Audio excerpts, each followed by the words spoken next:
Odds Monkey. Beat the bookie and make money whether you win, lose or draw. Swing by oddsmonkey.com today to try the UK's #1 matched betting service for just £1. Enter promo code Gooner when you register and upgrade to premium.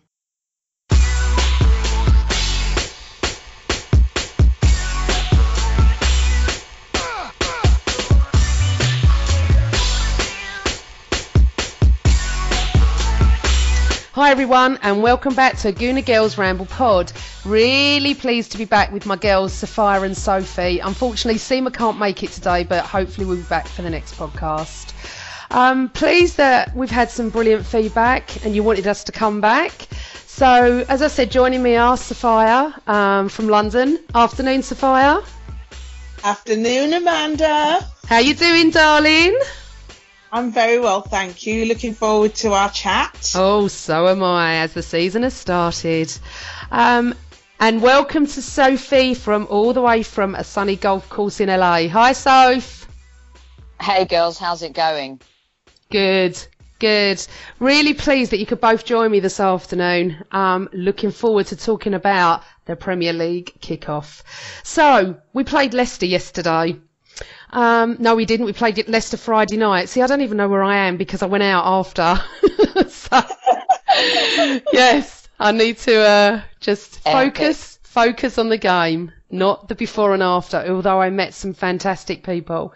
The Premier League kicked off Friday night with us live on TV against Leicester. And who knew what was going to unfold? Sophie, okay, so what time was it when you started watching us?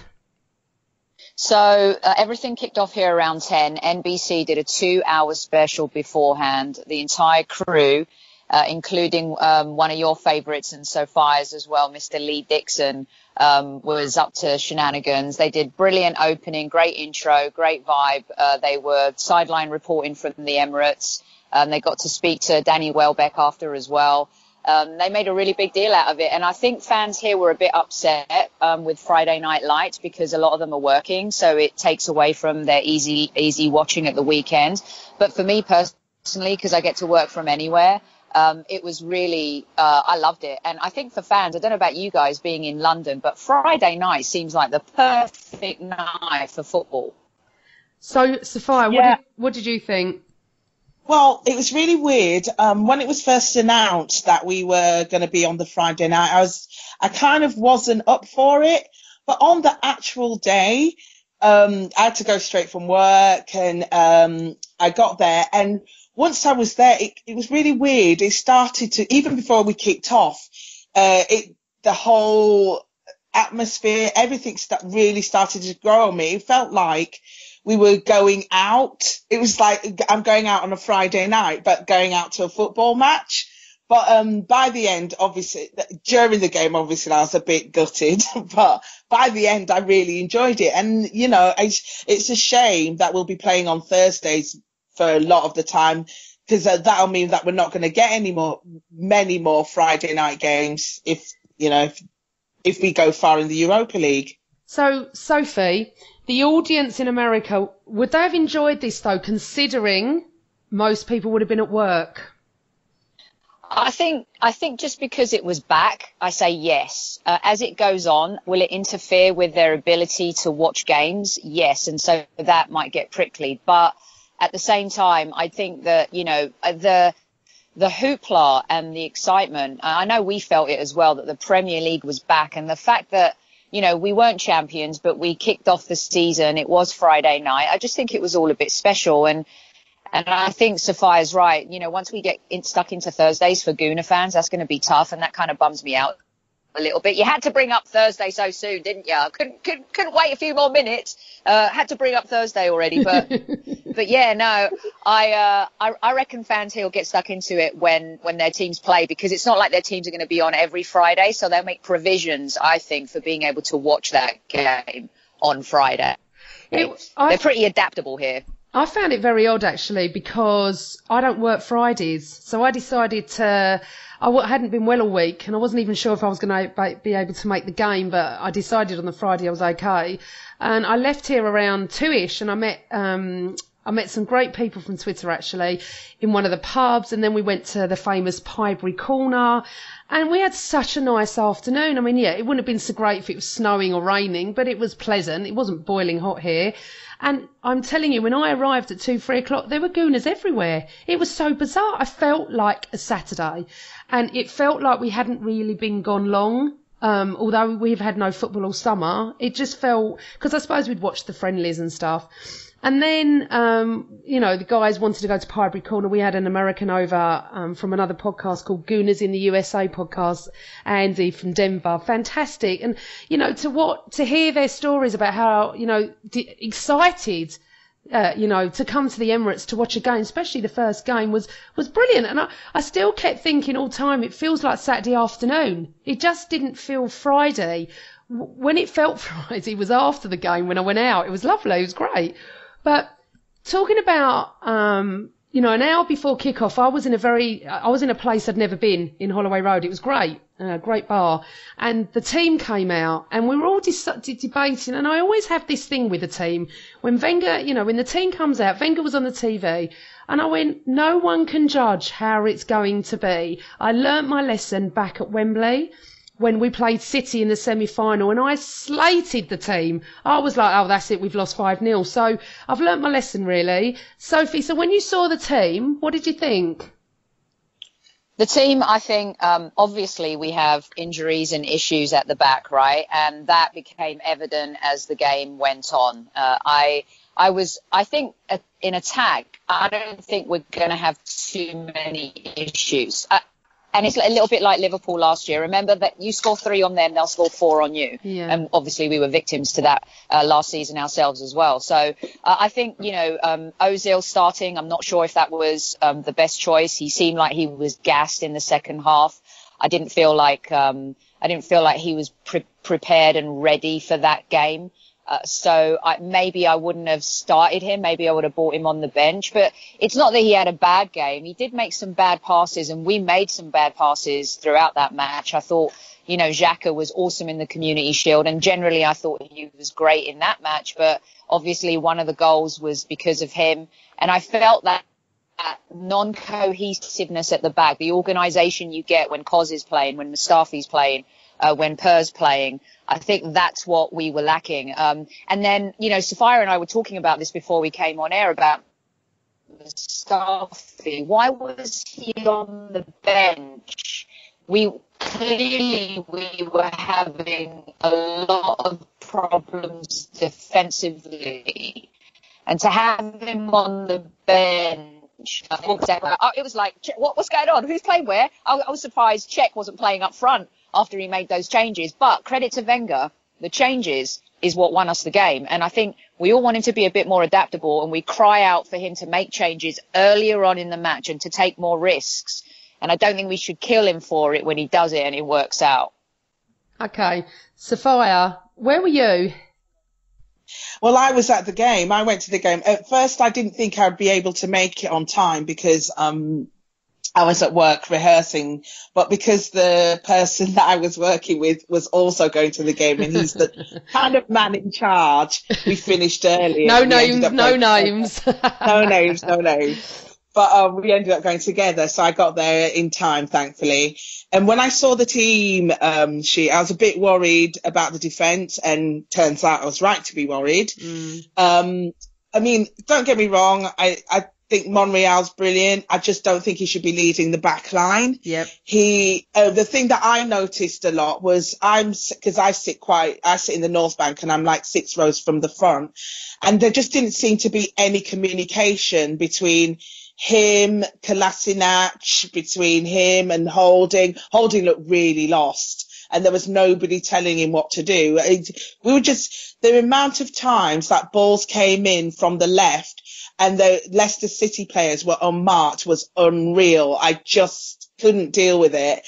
And we were all talking about it between ourselves, and we could see it. As soon as they were attacking, it was one ball over the top, and that just took out our whole defence. Nobody was talking to each other, and that definitely needed sorting up front.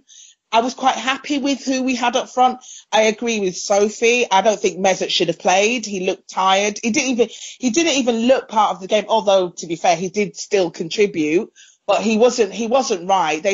I don't know why Arsene decided to start him, but hey ho, in retrospect, and hindsight's a great thing, it's a great thing. We won in the end, but. Hold on, let's just back up a second. Let's back up to the first 5 minutes. So did you see Lacazette's goal? Was you in the Yes, ground? I did. Oh, right, okay. I was in, yeah. It was if I watched Lacazette's goal go in, and it's really bad. The first thing that I just thought was, if only Welbeck had that instinct, had that finish, it was beautiful, because it didn't even think, because people think that header was simple. It wasn't. It was perfection, because to be a keeper of Schmeichel's standard and quality, if you could hit a ball early with your head, that is what Lacazette did. He took it so early that Schmeichel was stranded. And he dived too late, because it was right in the bottom corner. It was beautiful. Okay. We've been crying out for a play like that, haven't we? Yeah. You hit it bang on there.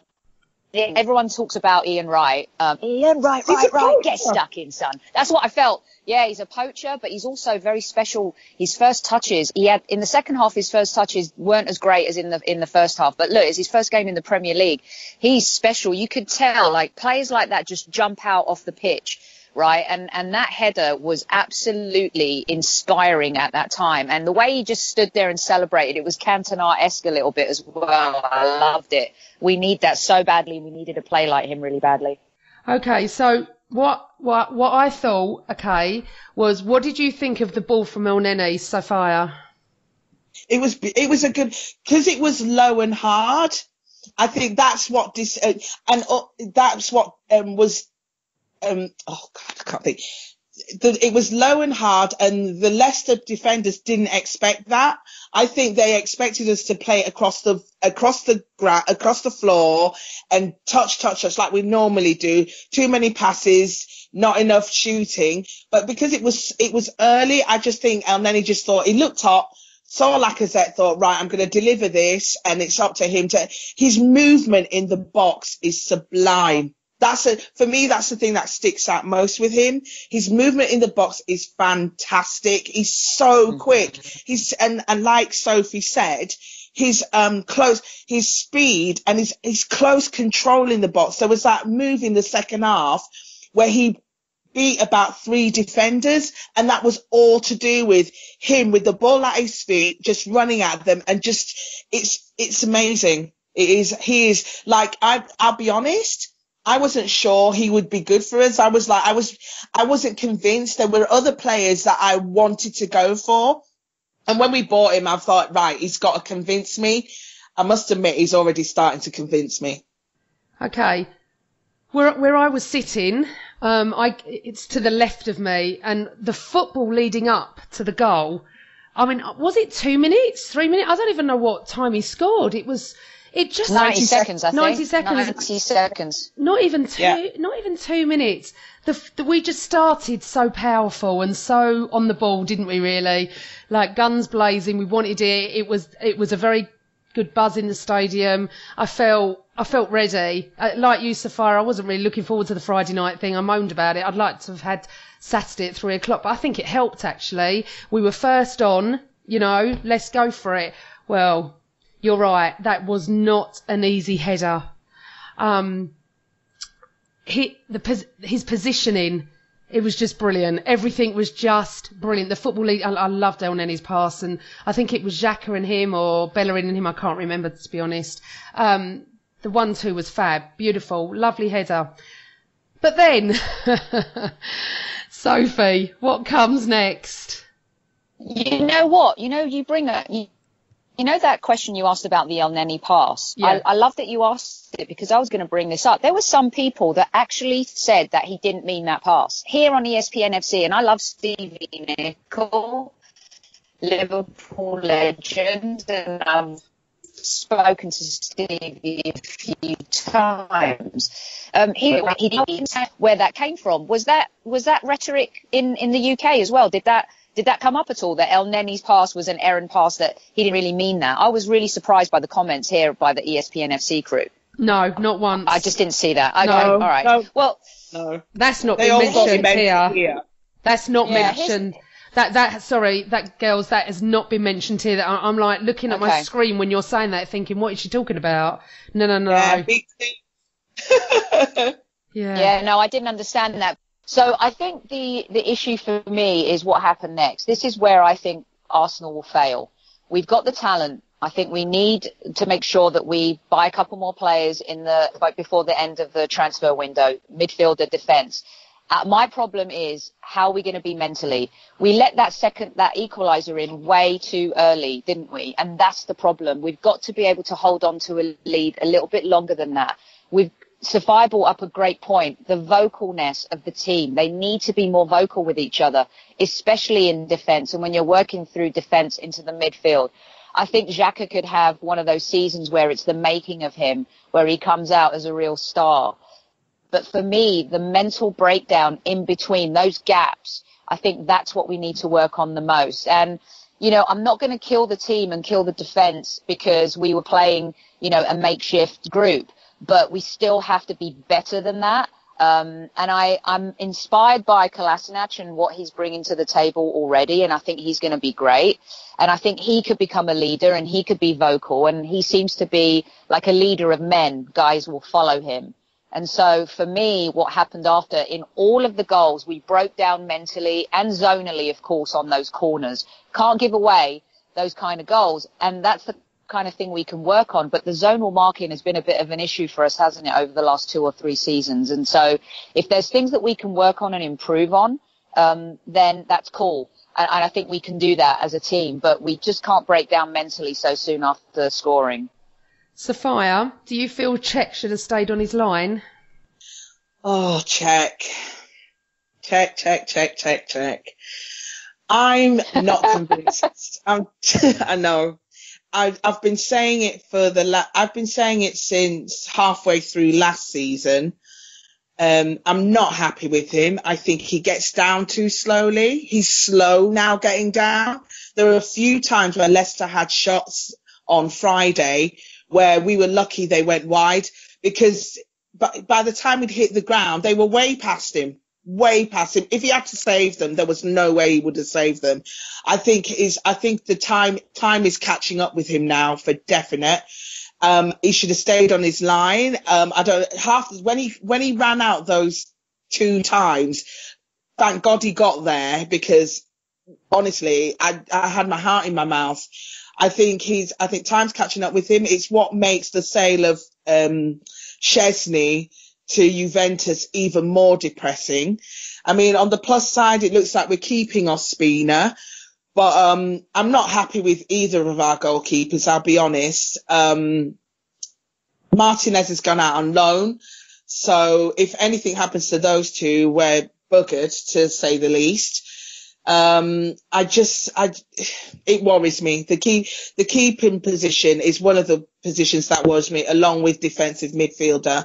We need, as I've been saying it for years, we need a defensive midfielder, and we still do. We've never replaced Vieira, and how far back are we going with that? Things need to be done. We need to get these people go on about how we need a striker, which we did, and we went out and got Lacazette. But we've needed a defensive midfielder for years, and it's like a blind spot with us, and it's just a position we don't seem to have covered. Because we thought we'd bought Xhaka as a defensive midfielder. It turns out he's not. And now that he's got it in his head that he's not, he's playing well. When he thought he had to run around and take people out, he kept getting sent off. He hasn't made, I know it's early in the season, but he's not made any of those kind of tackles in pre-season. He didn't even try and do any during the game. He's realised that's not my position. My position is to hit 70-yard passes to Bellerin and Kolasinac, which were beautiful, by the way. Every time he got the ball, we looked at him and went, right, who's he going to... And they were pinpoint accuracy. It was beautiful. Right.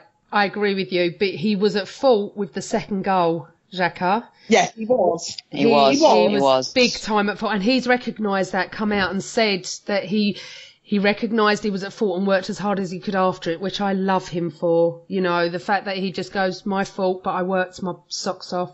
The thing is, though, with the ball, the second goal, sorry, that cross from Albrighton was phenomenal. You can't defend against it. It is just into Jamie Vardy's path, and it was beautiful. As much as I was distraught, that's down my end. I think it's down your end as well, Soph, isn't it? Yes, it is. What a cross. And I can watch it come in, you know, and I just knew it was a goal. As soon as it left his foot, I knew it was in, because it was beautiful. Again, we do have a makeshift defence. But my issue with this is, and I wanted to bring this to you girls, Sophie, our defence, okay? Yes, we had Koscielny, Gabriel, Mustafi out, okay? But this could happen again. Injuries, suspensions. We don't seem to have the cover. And at one point, I don't even think we had a centre-half on the pitch with about 20 minutes to go, but we'll come to that. But this is what I was saying, though.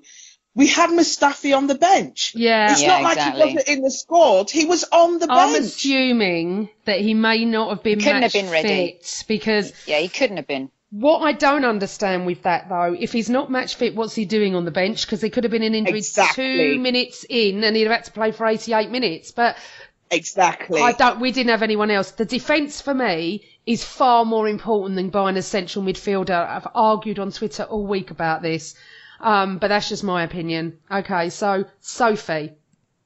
Is that because you think between El Neni and Coquelin and Xhaka and Rambo that I think the cover in midfield, I'm going to agree with you here, Amanda, is better than the cover we have at centre back. Spot on. Yes. Yeah. I agree. Gabriel doesn't do it for me. He never has done. I just think he's too much of a liability. So I would agree with you there. I said earlier, like, we need cover at the back, because when we're playing better teams in the Premier League, we can't afford to be playing that way and not have that cohesiveness, that organisation that a Per or a Cos would bring into the mix. And so, you know, I think it's really important that towards the end of this window that we're focused on a defender. Now, who do you bring in at this point? It's a bit late, and I get this feeling that we've done our business, don't you guys? Do you know what? I just don't know. What do you think, Sophia? I still think Alexis is going to go. And did you see his tweet today? Have you seen the tweet today? I have, yeah. I haven't. I just think he's in Paris for the day. I just think he's having a day out. Oh, I disagree. no, he's in Paris. Oh, no. The whole Twitter has had a meltdown. It's so funny. No, but you know why? If he was just in Paris for the day and it's a day out, why then did he delete the initial tweet, take off the location, and then tweet it again? I tell you why, because of this reason, okay? Yeah, he knows. But no, I think Safari's done it because of, he's like, everyone's going to think I'm going to PSG. If he was going to PSG, would he announce on Twitter, that on social media, on his Instagram, wherever it was, that he was in Paris for the day with his girlfriend? It's a Sunday. He didn't announce it. He left his location thing on. By accident, because that's a big red flag. That's a major red flag. I mean, come on, what's he doing in Paris? He didn't announce it. What happened was he tweeted somebody and said, "Yeah, we can play at the Emirates," right? And on Twitter, you know, you can turn your location on and off. He left it on. People suddenly noticed it, and then he deleted the tweet. Tweeted it again, but turned the location thing off. So then Paris didn't come up, but he came. But obviously, people are so quick on Twitter. They took a snapshot and then retweeted it. Yeah, but hold on, Soph. Maybe he just didn't want thousands of people descending on him in France and Paris. If there's people out there, it goes around the world, you know. I'm always quite like, I always look on the positive side that he's just taking his girlfriend for a day out to Paris. I'm more realistic. I know. Anyway, let's go back. Let's not talk about Sanchez because he was on the bench that night anyway. Obviously not on the bench playing, but he was down there, wasn't he, to watch the game. Right, so we've had their 2 goals. Okay. Then we've got Danny Welbeck on the stroke of half time. If he missed. Sorry? If he could miss, he would have missed. Oh, I love Danny. I just wish he could shoot properly.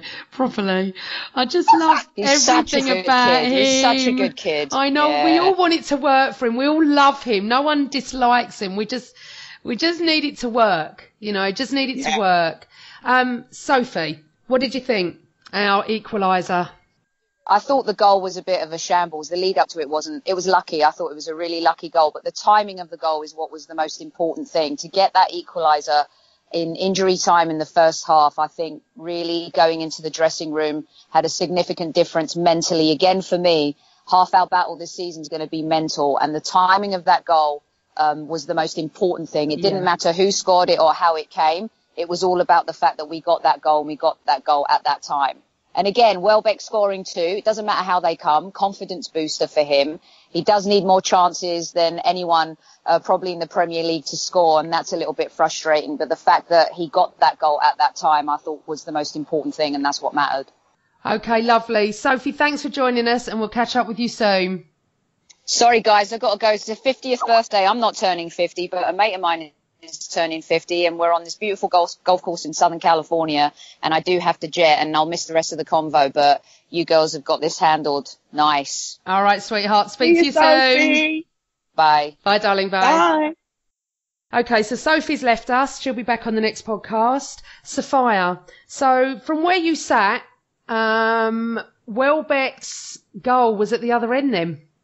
It was. Yeah. But it looked...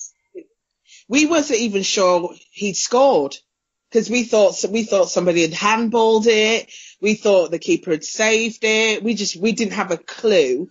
And it looked like they weren't sure as well for some reason. There was did you not feel there was like a little pause and then everybody started celebrating? Okay. What had weirdly happened to me was, I had to go down at half time quickly, and what I did was, thankfully, the steward let me just stand there quickly so I didn't miss the goal. I've never gone down early at half time.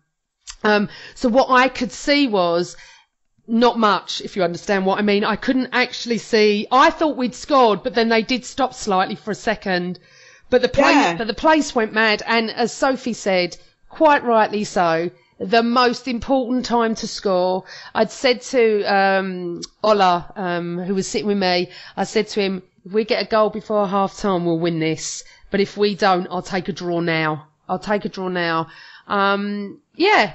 But you know what? It was good for Welbeck to score. You know, it was the perfect time. Yeah. Well, they blew up for half time straight away. Yes. It literally, and went in. It was the best thing. And you thought, and to be honest, after that happened, I thought, right, we're going to get momentum again. You know, we're going to go in on a high. We're going to come back out and we're going to put these guys to the sword. And then what happened? Right. Well, do we take teams for granted? Do you think that's what it is? Do we just think, okay, now we've equalised, there's only one way this game is going? Or I don't understand. What does he say to them at half time? That we come out and then concede within how many minutes? What does he say? I don't know what he says, Sophia. I wonder if he says anything. I mean, we've gone in and we're buzzing. It's 2-2. Okay. And is there much, but you know what I want to say? If they're professional footballers, what do they need to be told? That, you know, we know that Kolasinac, I've got a crush on Kolasinac anyway, in a football way, of course. He is just my, apart from Ozil, who is obviously still, and I will talk about Ozil in a minute, Kolasinac just brings something to our club that we haven't had in a long time, and that is power, and that is fight, and that is no messing with me. The Vieira, isn't it? It's the, you come towards me and I'll just run you down like a tank. But he takes no prisoners. That's the word. Takes no prisoners. Wouldn't want to meet him on a dark night, sort of thing. And I feel like I might want to.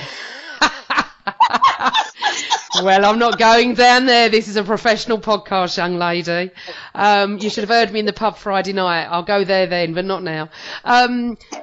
He gave the ball away as well. He wasn't as good. There was issue. Look, it's the first game. This is what I want to say as well. It is the first game. But then comes a corner. And you know what? As much as I was looking at Liverpool yesterday and their disorientated defending or disgraceful, whatever way you want to look at it, we ain't much better. And I swear, if it's zonal marking or man-to-man marking, we just don't seem to be able to defend. And I actually put a tweet out yesterday to a journo in Liverpool that I know, and we're discussing defending.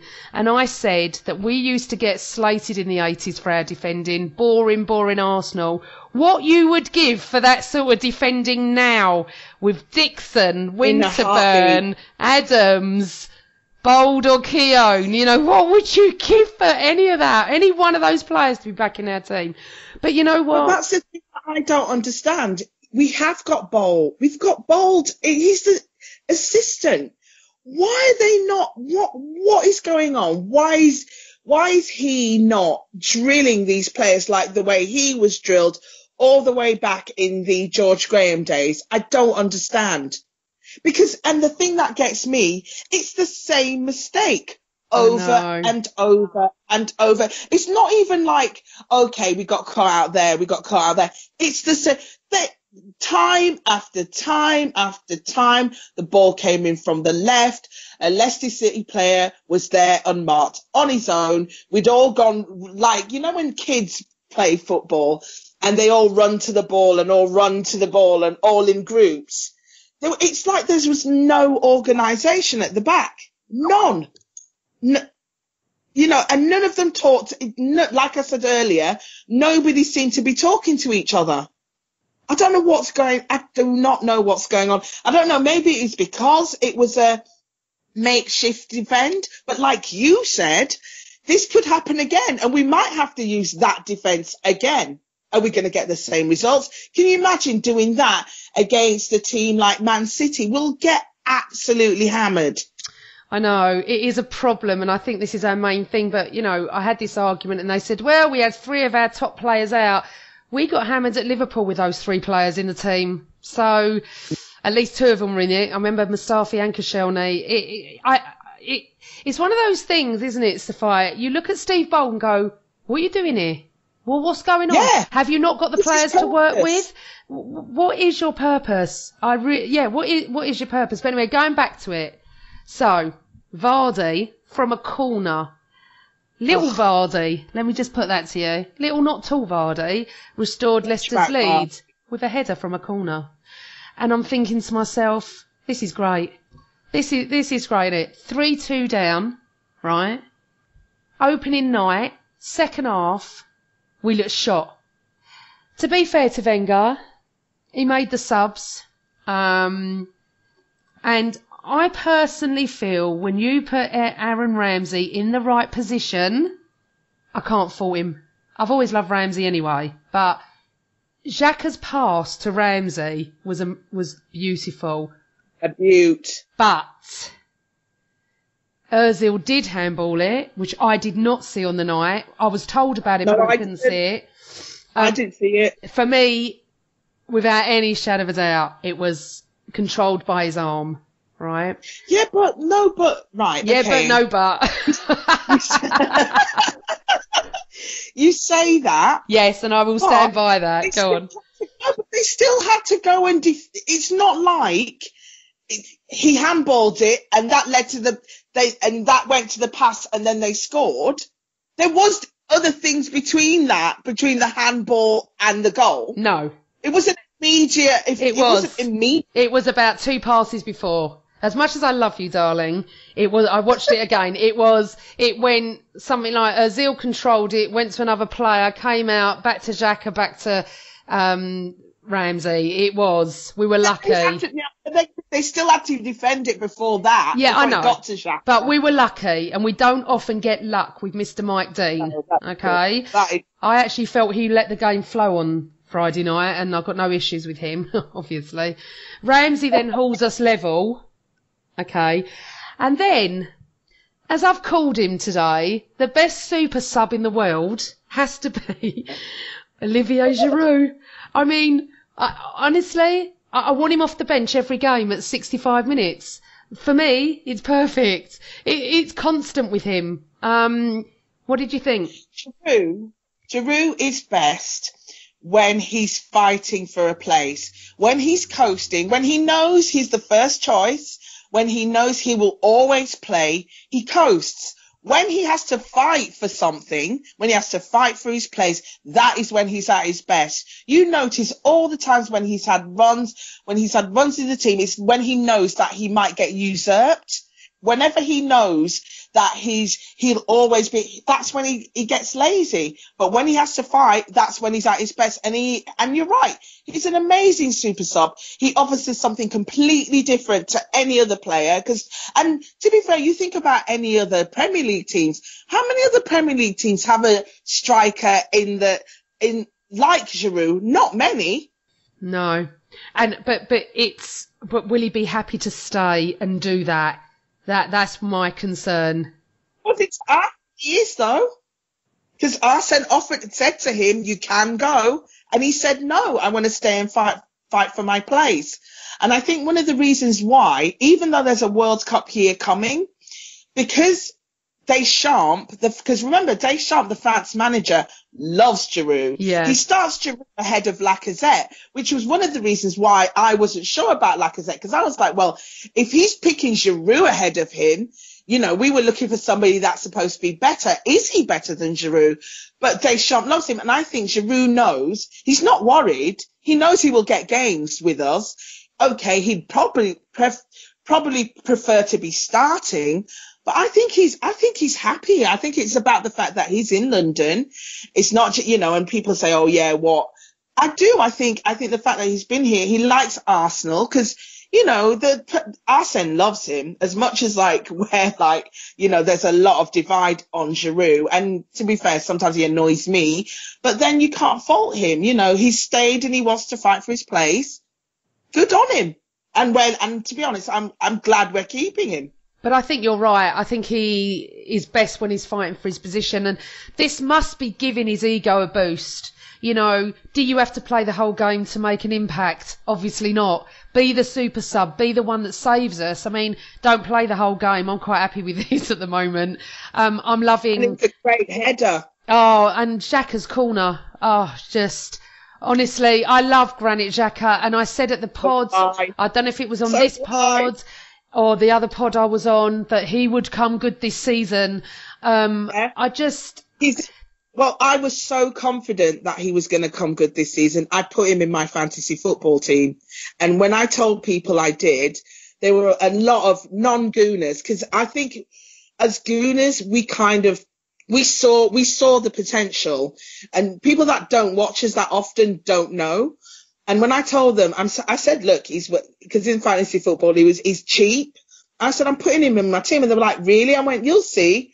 And just the fact that it was the first game of the season where, yeah, like you said, he made a mistake. He cost us the second goal. But you know what? He came good. He was willing to fight. I wish a lot of the others had that same attitude that he has. Because it would, honestly, it's worth so much when you have that attitude. The fact that you've made it is, it's why we like Welbeck. If only Welbeck could score, but he does everything else. He works hard. He never stops. He tries. If only he could finish. Yes, we've said that about Welbeck, haven't we? We all love him. Right. We win 4-3.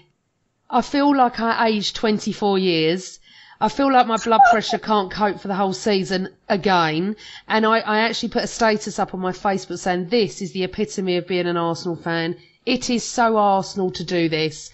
I don't remember the last time we won on the opening day, but I've never been a stats girl. All I'll say is I kept getting messages from all different fans of teams going, what a brilliant game. Yeah, for the neutral it is. Absolutely. You couldn't have picked a better game that night. Not for an Arsenal fan. Not for us. It was horrific. Right, so we've been given some questions, Sophia. Some are funny, some are the normal. Okay, so I'm going to ask you from Welsh Gooner at Roger Kendrick, I think it is. Yeah, Roger Kendrick. Thanks for your question, Roger. Why won't AW buy a centre-back given that Cos is getting on and Mertesacker is soon stopping? What do you think? I think he's putting all his eggs in the Rob Holding basket. I think he really sees a future in that kid, but I don't think he's ready. But then who's out there? Who's available? Who wants to come to Arsenal? Oh, I think he was hung out to dry on Friday night Holding. He had no help, no cover, nothing. And he was he reminded me of a buoy that night. It was just terrible. Yes. I was all upset for him. But with regards to going back to that question, I'm not sure that I'm going to answer this to Roger. Roger, I'm not sure that Arsenal thinks that we need one. That's my issue. I think he thinks he's got enough, but I don't feel he has, and that's been my issue at all. Okay, we have another one from Greg at Greg's A Gooner. Thanks, Greg. I love Ozil, but clearly he was not ready to start. Should we bring in Iwobi next week? I'll answer that because everyone has a go at me about Ozil because I am, one of his biggest fans. Ozil's biggest fan. You know what I'm like. I know you. Definitely wasn't ready. Okay, but I still think he made an impact on the game in the second half. Definitely. Would I bring in Iwobi? If Ozil's not ready next week against Stoke away, don't know about Iwobi, but maybe I wouldn't start Ozil. Maybe I'd bring him on second half, maybe. What do you think, Soph? I don't think Stoke away is a game for either of them, if I'm honest. It's definitely one for Kolasinac, or whatever you say it. He is going to absolutely... Can you imagine Shortcross try to take him out? He'd knock him out flat. Honestly. Actually, can I just say, I want Shortcross to try it on. I want him to try it on with Kolasinac and see... Because honestly, he's, like I said, he's taking no prisoners. But going back to your question, I don't know. I mean, there were a few games, like I love Iwobi too, but there were a few games last season that Arsene played him, and I did think this game is too big for him. And Stoke is one of those places where, even though it's not a Ozil game either, I still think he'd do a better job than Iwobi would. And, it's a week on. He's probably more up to speed. I think it was too soon. He shouldn't have played him on Friday. He should have come, if anything, if you wanted to have him on the bench, but they should not have started him. But, out of the two, I would still go with Ozil. Okay, we're going to have one more serious one, then we're going to have some little funny questions. We might as well have a laugh today. From Steve-O at Footy Innit. If Lamar signing is really dead in the water now, which is good? What should focus on, a CM or a CD? Well, I answered this, didn't I? For me, central defender. Central midfielder or central defender for you? See, I want a central midfielder. I want a defensive midfielder. That's all I want. Is it too much to ask? Yeah, it is in our world, isn't it? I want both, actually. I really want both. I think we need both as well. That's not going to happen. I know, darling. That's absolutely not going to happen. But if I had the personally, I want a defensive midfielder. We've wanted one for years. It's a position that we've never sorted out. And I do think if we got one, it would help the defence. I think putting a proper Yeah, of defensive course. midfielder Yeah. in front of the defence will make some. Remember, okay, I know I'm going back to the glory days, but remember when Tony Adams, he took Petit and Vieira aside and said, "You are not helping us. You're not helping us." So they fixed up, started defending, and we went on to win the title. Yep. It's not just about the defence, it's that barrier in front. Look at Kante. Kante at Chelsea, you know, he won it with Leicester, won it with Chelsea. It makes a difference. People underestimate that position. It's huge. I'm not sure they do, Sophia. I think everyone's in that camp. We need that defensive midfielder. We've needed it since the amazing Gilberto as well. Oh, God, what would pay to have Gilberto back? Okay, so we both know that we need a central midfielder, we need a centre half, we need that. I feel the rest of it we're covered. Check, debatable at the moment, but let's see. Okay, so I sat with at Black Scorpion 3 on Friday night. He had the delights of my language on Friday night, and that goes into one of my friends Gooner's in USA podcast. I'm going to read this. It says, question, on a scale from 1 to 69, how filthy was your mouth after Vardy's second go-ahead goal, and what upcoming date might I clean it out for you? This is what I have to put up with my mates in the States.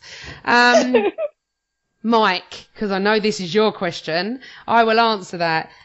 I was, and Ola will tell you, I was probably princessy-like. I was like swearing a little bit because I'm not shocked anymore with us. You cannot call a game that we play in. That's for sure. I just feel that I would never go to a game now and go, we're easily going to win this, or we're going to get stuffed. No. Who the hell knows anymore? Who would have thought Burnley would have gone to Stamford Bridge and did what they did to Chelsea? You would have got a lot of money on that. So thank you for your lovely question, Michael. And it was lovely to FaceTime you after as well and see all you American Gooners going nuts.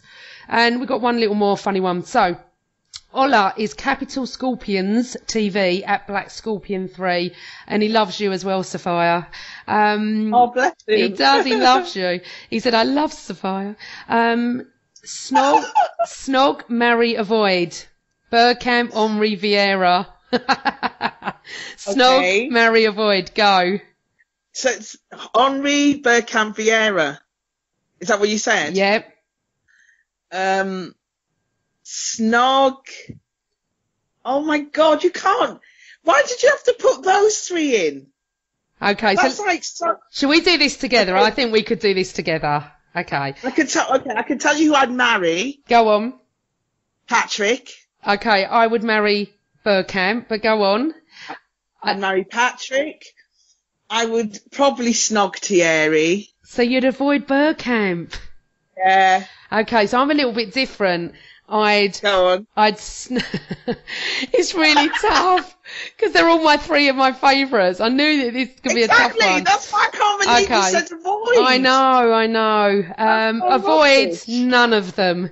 Marry Bergkamp, snog Henri and Vieira. There is no way I'd avoid them ever. But Right, thank you. okay, give me your reasons why.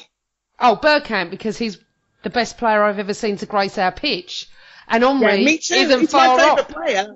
It's not far off, so that's hard. But Vieira is just not far off. You can't ask me these questions. If you'd have put Robert Perez in there, I think I'd have just fainted because I can't avoid any of them. Exactly. And Tony Adams and all of them. So for me, I mean, interestingly, I saw a bit of the Invincibles the other day. You don't realise what we had, honestly, with the Invincibles. Then I get the DVD out. And it just makes me cry. But so good. excuse me, but at the time I remember Wenger saying, you don't realise what you've got here. You really don't. My and we mate said didn't. that to me. It's true. Very, very true. It's so true. Okay, so...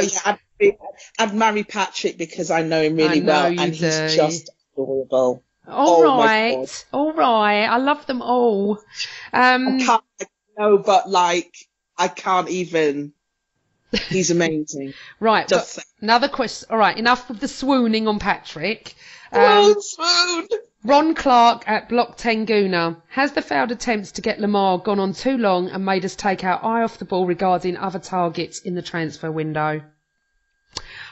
I personally think that we don't know what's going on, so I don't know how we could comment. We don't even know if we've ever been in for Lamar, you know, so what do you think? But this is how we always operate. How many times have we been after a player like the whole summer? And then it goes either way, doesn't it? We'll be after a player for the whole summer and we either buy them or they don't. This is normal. This is why, like, you know, I call them the clickbait sites on Twitter, and they're like, oh, Arsenal, see here for, I never bother to read them until I see them holding up the shirt on the official site with the name and whatever number it is and them smiling. And then there's an interview where there's a translator. I don't bother. I just don't let it bother me anymore, because I've had too many pre-season transfer market crap annoy me, and I just thought this year I didn't even see the Lacazette one until he was on the website. I've just stopped following it and stressing myself out. With Arsenal, it is just not worth it. Okay, fair enough. We're going to have one serious question and a couple of funny ones before we go, okay? Okay. First one is from Dree Thomas 15. Thanks, Dree, or Dre. Keep Alexis this season and lose him to City in 18-19, or sell to PSG now. Which is the lesser of two evils? Sell to PSG now. Agreed. Yeah, I don't. If we get into the Champions League again next season, at least we might not ever have to face him again. So, but if we sell him to City next year, good God, I just can't. Definitely the latter. Sell to PSG now. I also feel that I've always said I'd rather him just walk away on a free next year and have him for a year, but not if it means going to City. No. Okay, so oh, this is funny. Right. TC at TCanton94, who does the Gooner Talk TV, who I was with on Friday night. Thanks for this, Tom. Ramsey's hair or Xhaka's hair? For me, it's Xhaka's hair all the way along. All the way. Yeah. It's just, I mean, not even that. What about Theo's? What the hell's going on there? I don't know what's going on with Theo full stop, let alone anything else. Right. Yeah, it's really odd. We've got one more. This is funny. Okay, from Mark Edmonds at Minty Teddy. Oliver Giroud pops up on Plenty of Fish. Do you make the first move? Hell yes! You see, he's not my type, so I wouldn't know. Let me just say, how can you even ask? Of course, I'm swiping left. No, it's right. If you want to... I'm swiping right. And whether we do the match thing comes up, maybe. But yeah, you've got to be in it to win it, is what I think. I know, but it's not my type. But if Kolasinac was on it, or Ozil, oh my God, really? Oh, okay, right. Now we need to talk. I don't go on looks. Let's just back up here a second. I go on it's Ozil. And moving swiftly forward, as they say. He's an amazing player, but he looks like a goldfish. Shush, you. I don't care what he looks like. It's Ozil. So, I want... Right. Oi, order. We've got to keep you in order, young lady. Right. Predictions for Stoke. 5:30 Saturday at Stoke. At least it's not winter. Yes. Depending on who we play, it's very hard to predict. I actually predicted we'd win 3-1 on Friday. At least I got a win right. That's a first for me. We won last season, didn't we? We did actually. We did really well at Stoke. Oh God. I'm not predicting because I'm useless. So go on. What do you think? Wait a minute. How can you ask me to predict and then go, I'm not predicting? No, darling, you're predicting too. All right, 2-2. So, there's two of us. You've got to take one for the team. You got to predict. Oh, have I now? 2-2. All right. Yes, you do. I've said 2-2. Come on. What do you reckon? Is that what you think? 2-2? I do actually, yeah. I think that we are going to let in at least 2 or 3 goals every game at the moment. I think it depends on the defence. I don't know if Koscielny's going to be back. Is he going to be back, or is he still nowhere near getting fit again? It's not Koscielny's suspended, isn't he? I don't know. I think he's still suspended, isn't he? Oh, yeah, because he got sent off. For trying to kill someone with that tackle before Wembley. Yeah, that's it. I think he just wanted a long summer, didn't he? Did, bless him. Okay, just predict. Okay, can you tell I'm stalling? Yeah, I know you very well. 3-2 to us. Okay, so you think 3-2, I think 2-2. When we come back on our next pod, we'll find out who's what. I hope you're right for a start. So, my rum and coke. Season has started, Sophia, with a win. Mm-hmm. Just seen that Tottenham have won. I think United are 2-0 up, but we'll have to wait and see on that one. It's going to be an interesting season, this. I don't even think we can call anything anymore. No. I think football has taken a turn for ridiculousness with transfer fees. Neymar, 2 billion euros or whatever he's gone for. Crazy. 50 million for Walker. I mean, we just Lukaku. Yeah, I know he scored 2. It's just gone mad. It's not football that I'm used to, that's for sure. But you know what? The horrible transfer window closes on the 31st or the 1st of September, whenever it is. We will hopefully, please God, have signed a centre half or a centre midfield, defensive midfielder, sorry. And we go on, we move on. We've got Stoke next. Very exciting.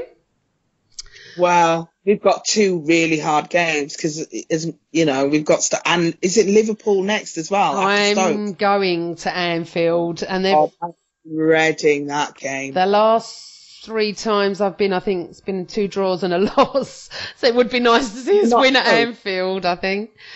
Can you not go, please? I'm going for 3 days, so I'm going up to the lovely city of Liverpool. I love it. Why couldn't you have been ill in 2 weeks? Oi, God forbid. Because I want to go away. I actually feel positive. I actually feel positive at every game. It's positive.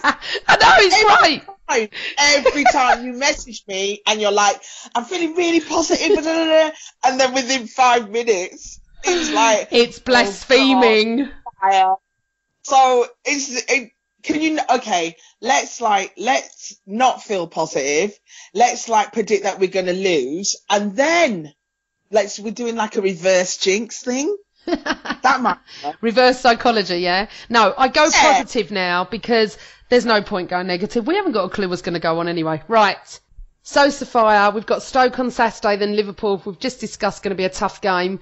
I'm looking forward to the next podcast with you and the girls. Hopefully we can get Sima and Sophie back on. Yeah, and we'll do a longer pod next time. So, for everyone that's listened to us, the podcast today's been a bit bitty, I know, but we've covered the game, we've covered what we think signings, we've had some funny questions. We're trying to make it a bit of a fun podcast. Please subscribe to us on iTunes and YouTube and SoundCloud, wherever we are. I do not know, because just ask Giles. Please follow us at the Gooner Ramble on Twitter and Facebook.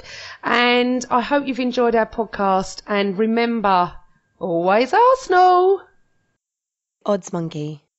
Beat the bookie and make money whether you win, lose or draw.